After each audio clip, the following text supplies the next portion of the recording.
Bonjour, bienvenue pour ce 8e numéro de En route vers la CAN. Aujourd'hui, on va présenter la Mauritanie. Placée dans le groupe E, la Mauritanie s'apprête à disputer sa première CAN sous la houlette de Corentin Martins. Les Mourabitoun tenteront de faire bonne figure.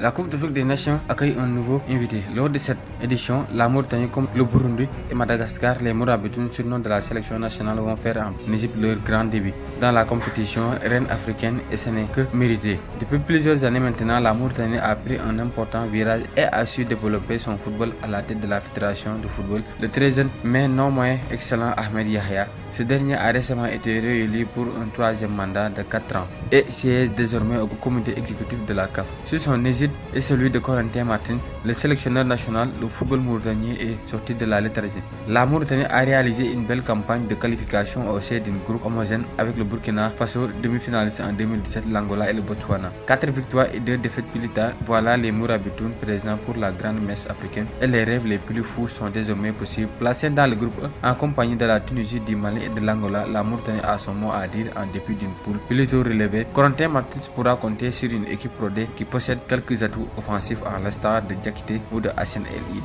Le jour à suivre. La pépite mauritanienne El Hassan El Eid va-t-il exploser aux yeux de l'Europe? Les supporters mauritaniens connaissent son nom depuis quelques années maintenant, même si El Eid n'a beau avoir que 21 ans. Ce milieu technique capable de faire des différences a été élu joueur mauritanien de l'année en 2014 alors qu'il n'avait que 17 ans.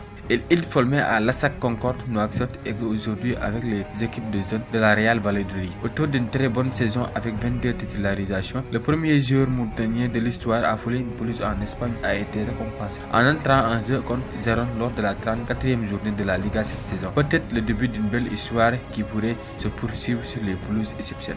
L'équipe probable. La Mauritanie aligne souvent un 4-2-3-1 avec Brahim dans les buts, Abou Demba, Assar, Diaw et Abeyid dans l'axe, Kamara, Guideley, les 2000 récupérateurs, Ba, El Eid, Gay qui forment la ligne de 3 et Diakité en attaque. Merci, c'était tout pour aujourd'hui. À bientôt, un autre épisode.